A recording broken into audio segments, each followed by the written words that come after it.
My husband texted his mistress, "She'll never know." He didn't realize I was the one who paid for her hotel and checked in with my ID. I watched his smug confidence crumble as I held the proof in my hand, feeling a quiet satisfaction that only years of silent observation and planning could produce. "Hi, I'm Emily. But before I tell you how it all began, let me know from which country you're watching from in the comments." For months I had sensed something was off. Small signs, an unexpected late night, a text he quickly hid, the faint smell of perfume on his collar, were like whispers that refused to fade. My friends told me to confront him, to ask the questions that would either break us apart or confirm my worst fears. But I knew the truth wouldn't come from questioning him, it would come from catching him in the act. And I was going to make sure it hit him where it hurt the most. It wasn't about money, though that played a part. It was about control, about showing him that I wasn't the woman to be underestimated. While he fancied himself clever and untouchable, I had been quietly observing, taking notes and devising a plan. I knew the mistress wouldn't expect me, and I knew that when I struck, it would be absolute. The opportunity came when he bragged about his latest rendezvous.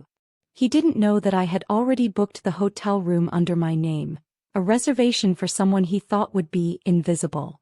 I laughed quietly to myself as I imagined him texting her, believing his secret was safe, while I held the master key to the entire situation. Weeks of preparation had brought me to this moment.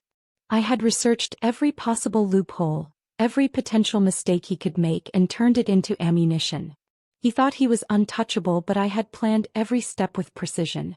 By the time the weekend arrived, everything was in place. I had the room, the ID, and the knowledge that he wouldn't suspect a thing. My heart raced with anticipation, not from fear but from the thrill of justice being mine to deliver. The morning of his intended rendezvous, I arrived at the hotel. Smoothly, I checked in using my ID, securing the room he thought belonged solely to his secret affair. The clerk was polite, efficient, unaware of the storm that was about to unfold. I felt a surge of empowerment as I collected the key card. For him, it was a night of illicit pleasure. For me, it was a meticulously planned lesson in humility. I sat in the lobby for a while, pretending to read a magazine, feeling the adrenaline build. When the mistress arrived, her expression was casual, unaware that she was stepping into my web. I followed quietly, watching as she claimed the room. Every step she took reinforced my sense of impending justice. My husband had boasted about being clever, but in reality he was walking right into a trap that I had set without him even knowing. By the time the evening ended, the mistress had gone, blissfully unaware of the financial twists that had made this night possible. My husband, on the other hand, was already texting her about the success of their secret plans. And that's when I decided to intervene. I called the hotel, claiming an urgent issue with the booking. The front desk, following my instructions, revealed the charges and details he thought were hidden. I could almost hear the panic in his voice as he realized that the room he had boasted about, the night he had planned with such confidence, was under my control. Watching him squirm from a distance was more satisfying than any confrontation could have been. He had built his little world of lies with the arrogance of someone convinced of his own cleverness, but the truth has a way of revealing itself, and I had orchestrated that revelation perfectly. He had underestimated me in the most critical way. He assumed I would never act, that I would never anticipate his moves. I had been quiet, patient, and calculating, and now all of that planning was paying off in the sweetest way possible.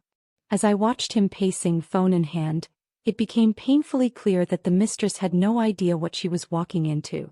While he thought he was orchestrating a flawless secret meeting, I had quietly transformed the situation into an exposure of his own arrogance. Every text he sent, every whispered boast about his secrecy, only highlighted the depth of his miscalculation. I wasn't angry in that moment. I was satisfied. I had the upper hand in a situation he had thought he controlled. The events that led to this moment weren't sudden. I had spent months collecting evidence of his infidelities, documenting patterns, and understanding not only his behavior but also the dynamics of his secret relationships. While he was careless with his texts, with his calls, and even with his location check-ins, I was meticulous. I was patient. I had already foreseen scenarios like this and prepared contingencies that would leave him powerless when the time came. As the evening unfolded, I saw him attempt to regain control, frantically sending messages, calling numbers he thought were secret, trying to salvage a plan that was no longer his to manipulate. Meanwhile, I remained invisible, a quiet observer enjoying the culmination of my strategy. It wasn't about humiliation for me. It was about justice, about demonstrating that deception has limits and that arrogance carries a price.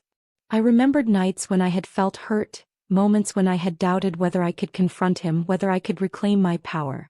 Every sleepless hour spent planning, every quiet act of resilience, every step taken to ensure that I was never caught off guard, had led to this precise moment. And now, as he struggled to understand how his control had evaporated, I realized the depth of my own strength. The mistress, completely unaware that she had been used as a pawn, left the hotel with a sense of satisfaction and success, while my husband's confidence crumbled in real time. I had not confronted her, I had not caused a scene, and yet the impact was absolute. He now understood painfully and unmistakably that I had anticipated every move and had executed a plan that was both elegant and devastating in its simplicity. This was more than just financial control. It was a lesson in awareness, in observation, in understanding that people who underestimate others often fall victim to their own assumptions. I had turned a betrayal into an opportunity to demonstrate power without aggression, to reveal truth without confrontation, and to claim a victory that was entirely mine. I left the hotel that night with a sense of calm triumph. My husband would have to live with the consequences of his overconfidence, and the mistress would never suspect the source of her fortunate arrangements. It was a quiet, strategic victory, a sweet form of revenge that left no room for denial. In the weeks that followed, the tension in our household was palpable.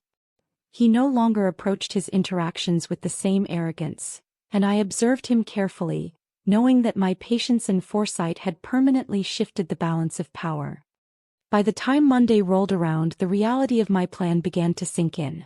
My husband had spent the weekend scrambling, trying to fix what he thought was a minor mistake, only to discover the full scope of his miscalculation.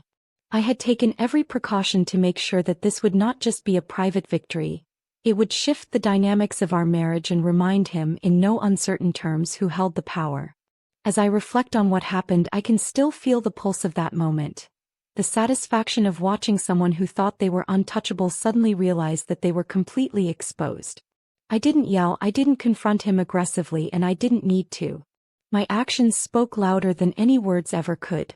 I had used strategy, patience, and knowledge of the situation to orchestrate a lesson in humility he wouldn't forget. When he returned home that evening, I noticed the subtle changes immediately.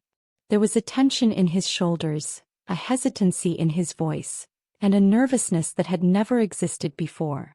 He approached conversations with caution, careful about what he said and to whom. And though he never openly admitted what had happened, I knew that he was painfully aware that his secret, once a source of arrogance and thrill, had been turned against him. I had transformed betrayal into empowerment without ever stepping outside the bounds of calm composure. The sweetest part of this revenge was how complete it felt. He had assumed I would never act, that I would remain passive and unaware. But the truth is that my awareness and patience were far more dangerous than confrontation or anger ever could have been. I had controlled the narrative entirely, using his own arrogance as the tool for his undoing. It was a lesson not just in revenge, but in understanding that strategy often surpasses brute force when it comes to delivering justice. As the weeks passed, the shift in our household was palpable. My husband treated me with a caution and respect that had previously been absent. He realized that I had the ability to act decisively and without warning, and that any attempt at deception carried a significant personal risk. Meanwhile, the mistress eventually discovered, through her own experiences, that she had been a pawn in a game far larger than she had anticipated.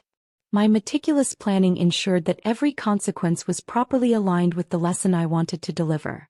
Betrayal is costly, arrogance is fatal, and underestimating someone who has been quietly observing is a mistake with permanent repercussions. In reflecting on this experience, I've realized that revenge doesn't need to be loud, confrontational, or dramatic to be effective. The most satisfying victories are often those that combine patience, precision, and insight. By understanding my husband's habits, anticipating his moves, and executing a plan that left him powerless, I achieved the ultimate form of justice. Not only did I reclaim control over my life and our marriage, but I also exposed the truth in a way that was undeniable. Now, when I think about that weekend, I feel a deep sense of empowerment. I had turned betrayal into triumph, deception into opportunity, and humiliation into strategy. It was a personal victory, one that left a permanent mark on the dynamic of our relationship. More importantly, it reinforced the truth that intelligence, patience, and awareness are among the most potent weapons in the face of betrayal.